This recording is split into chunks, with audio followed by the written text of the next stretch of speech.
India Pak സംഘർഷം രൂക്ഷമാകുന്നതിനിടെ വിഷയം UN security council വിലയിരുത്തും. പാകിസ്ഥാന്റെ ആവശ്യപ്രകാരമാണ് വിഷയത്തിൽ രഹസ്യ കൂടിയാലോചനകൾ നടക്കുന്നത്. ഇന്ത്യ സിന്ധു ജല ഉടമ്പടി മരവിപ്പിച്ചടക്കമുള്ള കാര്യങ്ങൾ അന്താരാഷ്ട്ര സമൂഹത്തിന് മുന്നിൽ അവതരിപ്പിക്കാനുള്ള ശ്രമങ്ങളുടെ ഭാഗമാണ് പാകിസ്ഥാന്റെ ഈ സുപ്രധാന നീക്കം.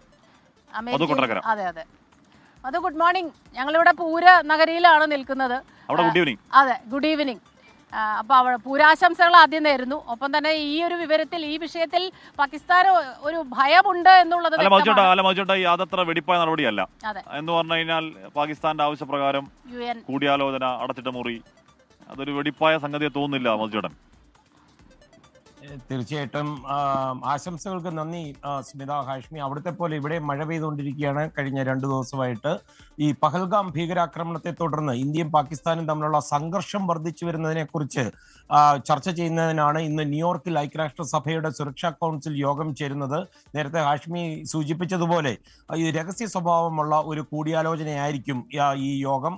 പഹൽഗാം ഭീകരാക്രമണത്തെ തുടർന്ന് ഇന്ത്യ ഈ സിന്ധു നദീജല കരാർ താൽക്കാലികമായി നിർത്തിവെച്ചതുൾപ്പെടെ ഈ മേഖലയിലെ വിവിധ വിഷയങ്ങളെക്കുറിച്ച് ഐക്യരാഷ്ട്രസഭയെ അറിയിക്കുമെന്നാണ് പാകിസ്ഥാന്റെ വിദേശകാര്യ മന്ത്രാലയം അറിയിച്ചിരിക്കുന്നത്.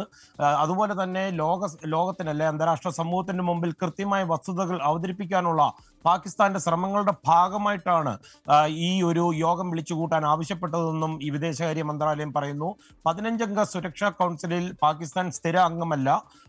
പാകിസ്ഥാന് ഇവിടുത്തെ സ്ഥിര അംഗങ്ങൾ എന്ന് പറയുന്നത് ചൈന, ഫ്രാൻസ്, റഷ്യ, UK, അതുപോലെ തന്നെ അമേരിക്കയുമാണ്. ഗ്രീസാണ് ഈ യോഗത്തിന്റെ അധ്യക്ഷത വഹിക്കുന്നത്. ഈ മാസം അംബാസഡർ ഇവാഞ്ചലോസ് സെക്രട്ടറിസ് ഗ്രീസിന്റെ പറഞ്ഞിരിക്കുന്നത് ഈ എല്ലാ രൂപത്തിലും ലോകത്തിന്റെ ഏത് ഭാഗത്ത് നടക്കുന്ന ഭീകരതയും എവിടെ നടന്നാലും അത് ഐക്യരാഷ്ട്രസഭ അപലപിക്കുന്നു.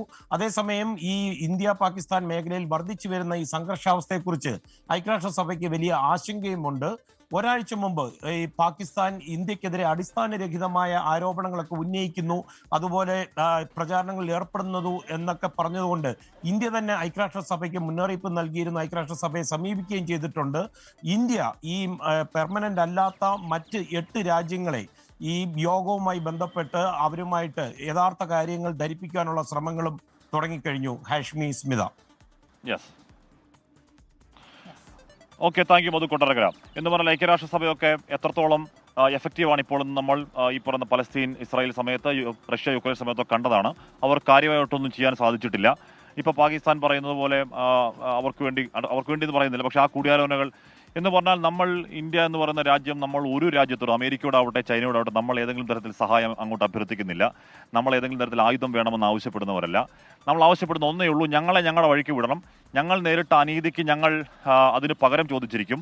ആ പകരം ചോദിക്കാൻ പോകുമ്പോൾ അതിന് ആ വഴിയിൽ കയറി വട്ടം നിൽക്കരുത് എന്ന് മാത്രമേ പറയാനുള്ളൂ. അത് ഐക്യരാഷ്ട്രസഭയോടും അത് തന്നെയായിരിക്കും ഒരു പക്ഷേ രാജ്യത്തിന് പറയാനുണ്ടാവുക, അല്ലേ?